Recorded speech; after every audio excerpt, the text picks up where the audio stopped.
ఇక్కడ పేరు నాని గారు గబగబా వచ్చేసి మీరేమో అక్కడ అమ్మాయికి అన్యాయం జరిగితే మీరు మాట్లాడరా, చనిపోయిన వాళ్ళ దగ్గరికి వెళ్ళి పలకరించరా అంటారు.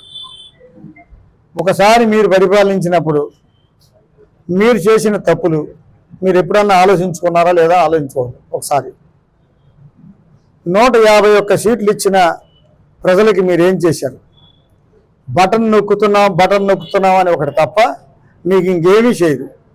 ఒక రోడ్లు ఉన్నాయని కానీ, లేకపోతే ప్రజలకి ఏం అవసరం ఉందని కానీ ఏ విషయం పట్టించుకోకుండా గాలికి వదిలేసి ప్రజల ఆస్తులు గవర్నమెంట్ ఆస్తులు కూడా తాకట్టు పెడితే సిద్ధమైపోయారు. ఒక 10,000 కోట్లు 10 లక్షల కోట్లు అప్పులు చేశారు మీరు. ఇవాళ తప్పు జరిగింది, ఇక నుంచి మనం జాగ్రత్తగా ఉండాలి, ప్రజలకి నమ్మకం కల్పించాలనేది పోయి ఇంకా మీటింగ్ పెట్టిన 10 మహిళలు చనిపోతున్నారు. ఇది తప్పే కదా, ఇంకోసారి జరగకుండా ఉండాలి, మా తప్పే అని అనకుండా ఒక మనిషిగా చనిపోయింది అంటున్నారు. అంటే మీకు మనిషి ప్రాణం అంటే లెక్కలేదు.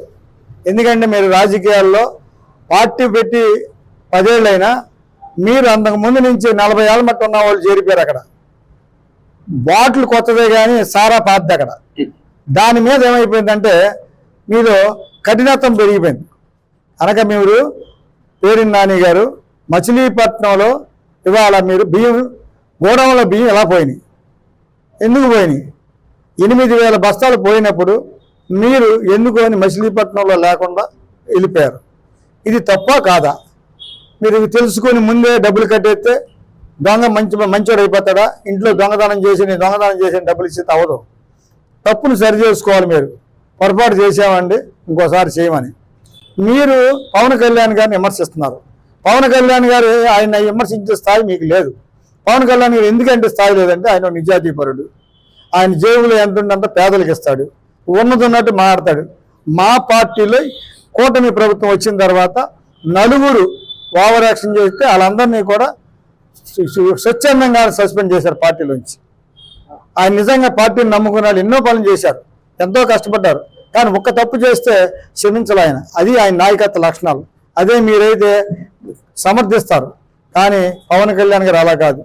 అదే కాకుండా స్కూల్ పిల్లలు పారిగోళ్ళు లేక పాములు గీములు వచ్చేస్తున్నాయని పారిగోళ్ళు కట్టించారు. మీరు ఎప్పుడన్నా పట్టించుకున్నారా? కనీసం రోడ్లు వేసారా? అవన్నీ మానేసి ఇవాళ ఏదో కూటమి ప్రభుత్వాన్ని మెచ్చుకోవాలి. మేము ఇలా చేయలేకపోయామే, మా చేతగాని ప్రభుత్వం కనుక మమ్మల్ని వదిలేసి ఇవాళ ప్రజలు కూటమికి పట్టం కట్టారు. కూటమిలో చంద్రబాబు నాయుడు గారు ఎంత గొప్పగా ఆలోచనతో చంద్రబాబు నాయుడు గారు, అటు నుంచి మోడీ గారు, ఇటు పవన్ కళ్యాణ్ గారు కలిసి ఎంతో గొప్ప సుపరిపాలన అందిస్తున్నారు. నాని గారు అలా వచ్చేసి బయటికి గబగబా మాట్లాడుతూ మంచి పద్ధతి కాదు. మీరు ఒక్కసారి ఆలోచించుకోండి. మిమ్మల్ని కూడా మచిలీపట్నంలో ఏనాడు లేనంతగా ఇవాళ మిమ్మల్ని ఓడగొట్టారు. 50,000 మెజార్టీ బందర్ చరిత్రలో ఎప్పుడూ లేదు. అలాంటిది మరి ఆ రోజున ఇచ్చారంటే మిమ్మల్ని మీరు సరి చేసుకోండి. రాజకీయ జీవితం పవన్ కళ్యాణ్ గారు తిడితే రోజుకి మీ ఓట్ బ్యాంక్ పడిపోద్ది. ఒకసారి ఏమో కాపులు ఓటు వద్దు అంటారు, ఒకసారికి వెళ్ళేమో కాపు ఓటు కావాలంటారు, నేను కాపునే అంటారు. ఎందుకు? ఉన్నతున్నట్టు మాట రాజకీయాల్లో అన్ని కులాలు అన్ని మతాలు అందరూ ఓటేస్తేనే ఇది కూటమి కావచ్చు, ఎవరైనా గెలిచాం. వాళ్ళందరూ మన బెడ్లో, వాళ్ళందరినీ జాగ్రత్తగా చూసుకోవాల్సిన బాధ్యత మనకు ఉంటుంది. లోపాలు ఎవరైనా చేస్తాం, సరి చేసుకుని ముందుకెళ్ళాలి.